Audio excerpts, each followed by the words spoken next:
Alright, I love this movie, but just like your friends, making fun of it's the best part, so let's get into it. It starts off with us getting debated by a silly Raven CGI. Then we start following this family with this autistic kid. Well, he isn't actually autistic, but they originally wrote him as autistic. I don't know what they were thinking. All I know is rock fans like dinos.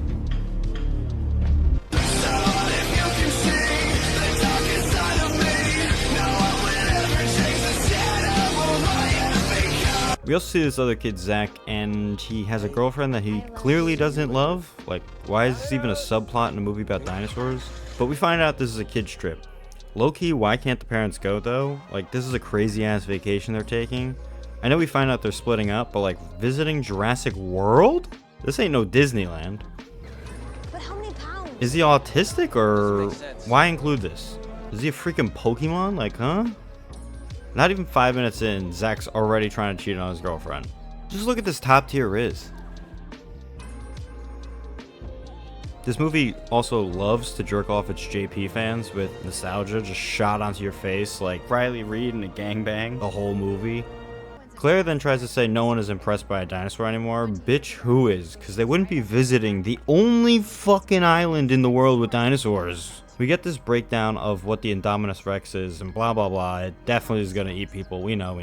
And who let these kids dig up bones? Because they would have to replace these every week with how many kids are playing around. Damn, bro's face went straight into her chest. Solid game, bruh. Like, I know she's supposed to be showing that, like, she's not good with kids, but the fuck, like, you run a theme park, you expect her to be slightly good at talking to them. And now my favorite character in the movie shines. Buys the shirt of a murder site. It's like wearing a 9/11 shirt to the World Trade Center. Verizon Wireless presents the Indominus Rex. Like, low-key, self-deprecating makes this product placement way funnier.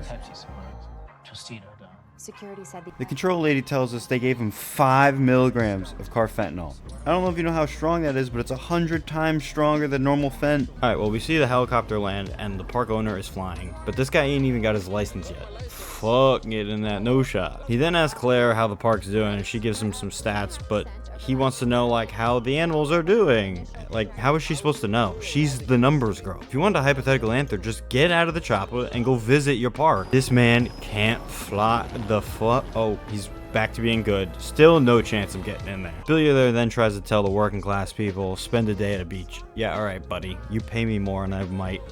That's also not him landing. Why is the pilot instructor throwing up? Doesn't he do this every day? How is his flying so bad that he threw up and Claire is just fine? Was white. That's racist. Who told him it was white? Finally get to the Raptors and they look great compared to previous JPs, but when Hoskins tries to talk to Owen, we see it go from sunset to midday, back to sunset, and then midday. Like, what time is it? How long has InGen been practicing this pitch? Yeah, how long did the writers spend writing this line?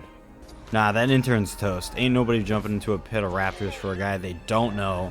I don't care how good of a person you are, you doing that for your kid or your mama, that's it.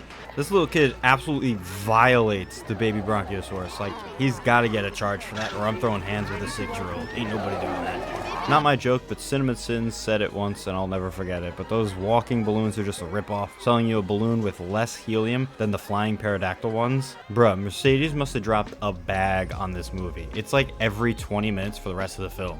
What kind of a diet doesn't allow tequila? Nah, but like, what kind of diet does involve tequila? Cause holla at your boy, let me know. Focus on the asset, please. Focus on the assets? Yeah, I'll focus on your assets in a bit. Nah, like, what was that? Like, is this guy gonna cheat on his girlfriend or not? Is just staring at a flick of her on her phone? It's like kind of weird if you can't even say I love you to her. Typical SeaWorld fashion, only the front row of people got ponchos and yet the entire group got wet. Classified. You made a new dinosaur, but you don't even know what it is? Self-deprecating humor is great, and I wish more films would do it besides just the Sonic films. But you really thought that was gonna do something? It's not a goldfish. And for real, like, nobody has any recording footage to rewind and see if it escaped before, you know, going inside of the dinosaur cage. And now all of them have therapy for life, having to listen to a guy being crushed and eaten. GG, bruh. Great intro to the movie. We all knew it was going to happen, but it's still enjoyable nonetheless. Claire then tells us that paddock is 4 miles from the closest attraction, which, if we're saying a dinosaur can run as fast as a human, we're talking this thing could be there in 20 minutes. Let's be real. There's totally need to panic.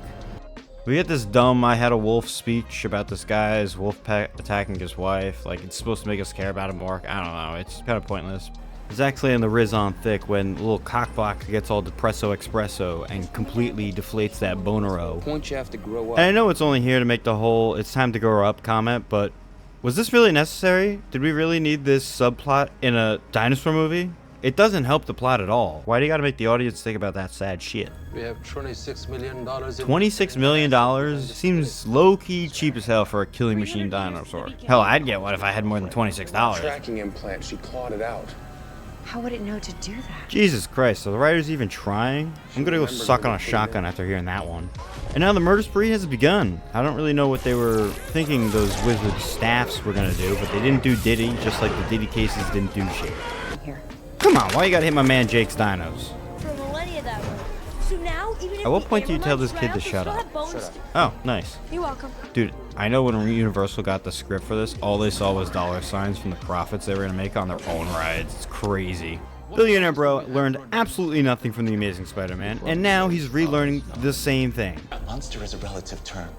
To a canary, a cat is a monster. We're just used to being the cat. Bars. Did we seriously need a Jimmy Fallon cameo? What, so you can have his show promo the movie for free? We then find out these gerbil balls have no override. They could just stay out forever? No wonder that line was so long. Our heads, and we're gonna have to make root beer in the toilet.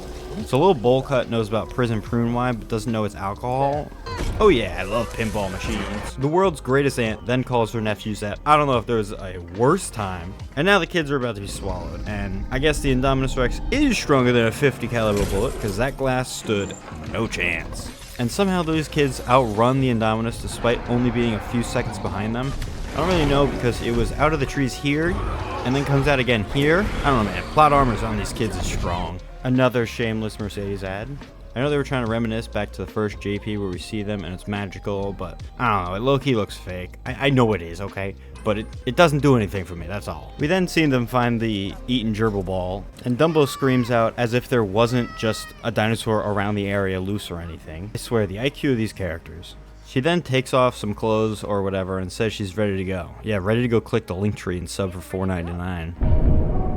Movie then proceeds to face fuck us with even more nostalgia if we weren't tired of it already. And I totally thought they were gonna go all JP3 on our asses and have the dinosaur come to life, but nope. 1992 Jeep Wrangler Sahara, sand beige. Autism.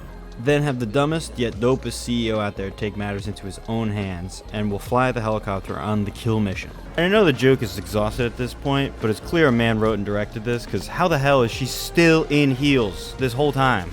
We then see the helicopter crash, the birds are released, and now chaos is peaking. Injury lawyers are having a field day with this one as they're about to receive the biggest paycheck of their life. We see the two kids meet up with the Brit assistant and she becomes the first female to die in the Jurassic franchise. But she requested to be killed off brutally, so there's no sexism here. Alright, so we approach the climax and we see Hoskins' plans is coming to fruition, and he's getting to use the raptors as hunting dogs, and we all know how this ends, but you know, whatever. She's the beta. Who's the alpha? You're looking at him, kid. These kids fucking suck. Like, I could care less if they get eaten straight up background characters despite being in 70% of the movie. Raptors then get set loose, but like, how many Mercedes shots do we need? I would complain about riding with no helmets on, but let's be real here. Riding next to raptors, a fall is the least of his concern. Turns out Big Dog is part raptor, so plan falls apart instantly, and now 4 raptors are loose. We get a montage of people being eaten, and the crew decides to dip out, leaving the only 2 characters we care about behind. This guy could have lived if he just got in a passenger seat, but no, 28 IQ points. Claire's acting like they just have multiple choppers laying around, as if one did not just get taken out of the sky earlier. My legend then forgets this isn't his movie and went in for a smooch. Loki though, can't blame him, how would he know? We then basically get the plot for the sequel right here, but before we hear how it ends, Hopskin is a raptor snack. Haha! Dude, it's so funny looking at the background character's eyes when using CGI dinos. They're all just stupidly looking up at the Indominus Rex when Owen's the only one looking back at Blue. Fight continues, raptors die, and then they decide, let's just let more dinosaurs loose, because what's worse than one dinosaur loose near 100 people? One gorilla loose near 100 people. Rexy's getting her ass handed to her in this fight, but after a quick bathroom break and doing a quick line, she's back and better than ever, despite just accepting defeat a second ago. Alright, let me get this straight. When the Mosasaur jumps up and grabs the Indominus Rex, that means at any point in time, the Mosasaurus could have done this. That's just a lawsuit waiting to happen. This place is a nightmare. Why are they acting like this is over? Blue and Rexy are still loose among some of the other flying dudes that didn't get tranquilized. Alright, now I know the parents care and all, but how the hell did they get a flight to this island? Because if they're evacuating everyone, they're not going to let more people come to the island unless they're emergency personnel.